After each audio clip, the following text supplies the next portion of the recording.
Bonjour, Denis Jacquet, je suis entrepreneur depuis à peu près toujours et puis président de Parrainer la Croissance, qui est devenue en 4 ans l'une des plus grandes associations de PME de croissance, 3500 entrepreneurs, franciliens pour le moment, mondiaux et extraterrestres demain. Ma vision du secteur de la silver est double, alors, non pas pour des problèmes de réveil, mais simplement parce qu'aujourd'hui il y a vraiment un secteur à deux vitesses, un secteur qui concerne plutôt l'après, en un seul mot, dépendance, qui est un petit peu moins mon secteur, que je connais moins, même si j'en vois bien les enjeux technologiques, puis celui d'avant, c'est-à-dire toute cette génération des plus de 50, des plus de 60, qui sont très actifs, qui ont envie de rester dans la société, qui sont déjà les principaux consommateurs sur Internet, qui sont déjà aujourd'hui un des plus gros pouvoirs d'achat qui existe sur le marché et qui représentent déjà une demande solvable, valide et qui permet de parler d'un vrai marché.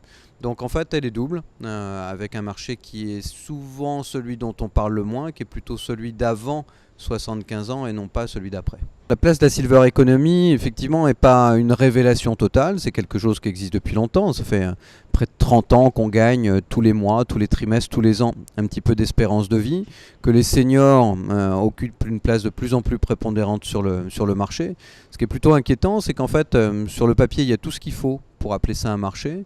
Dans la réalité, pour moi, à nouveau, qui m'occupe plutôt des seniors, c'est-à-dire 50 ans et plus, encore très actifs, la place de ce marché est quasiment minuscule. On a considéré depuis 30 ans qu'il fallait mettre les seniors le plus vite possible en dehors du système, qu'il fallait les mettre en dehors du marché, qu'il fallait très vite laisser de la place aux jeunes.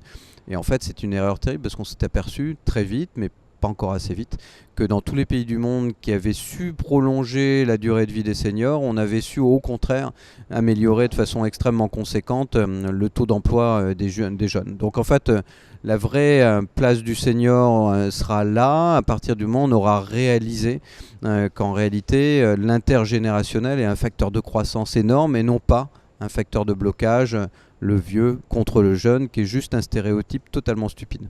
Il y a des enjeux sociétaux, économiques et presque politiques. C'est-à-dire qu'il faut déjà que les classes politiques, mais pas seulement françaises, mais on est un des plus mauvais élèves d'Europe, voire du monde sur le sujet. Le plus mauvais taux d'emploi des seniors, le plus mauvais taux de retour à l'emploi. Là, pour le coup, on cumule un certain nombre de hit parades très très mauvais. Donc il faut déjà que la classe politique réalise que les personnes de plus de 50 et 60 ans sont une problématique qu'il faut adresser de façon urgente pour réparer la société. Bon. Ensuite, il y a une prise de conscience sociétale. C'est-à-dire que dans un pays comme la France, mais comme beaucoup d'autres pays, dans lequel en 2030, une personne sur trois aura plus de 60 ans, on ne peut pas croire et avoir cette illusion qu'on va pouvoir gérer la France comme d'autres pays avec uniquement les 30 à 45 ans. C'est une illusion totale. Il faut bien une passerelle entre les deux et cette génération-là, c'est une génération sandwich, une toute petite tranche de jambon entre deux grosses tranches de pain qu'on est en train d'ignorer. Donc un sandwich sans tranche de pain, jusqu'à preuve du contraire, ça marche pas, ça marche très bien. Et puis après, il faut simplement que tout le monde réalise que c'est un enjeu économique. Une fois qu'on aura réalisé que ces seniors sont à la fois la cible de consommation mais aussi les acteurs de la consommation et qu'ils peuvent aussi rester des acteurs dans la société, on se prépare à une société fantastique. Pour l'instant, le taux de conscience politique n'est pas encore là, le taux économique est encore un petit peu faible, et cette espèce de jeunisme ambiant un petit peu aveugle obscurcit un peu tout le système. Donc il y a une vraie prise de conscience à mettre en place. Pour un entrepreneur qui veut se lancer sur ce secteur, il y a une certitude, c'est que la grande croyance de tous les entrepreneurs sur des secteurs comme ça, qui sont souvent aidés un petit peu par l'État, par des mécanismes administratifs, régionaux, locaux, nationaux, se dit bon, il y a tellement de subventions, d'aides, etc. La réalité, c'est qu'aujourd'hui, les contraintes budgétaires font que si on doit attendre uniquement l'aide, l'arrivée ou le soutien de l'État ou des collectivités, ça va devenir une vraie problématique. Donc il faut vraiment que l'entrepreneur ait deux conditions de succès.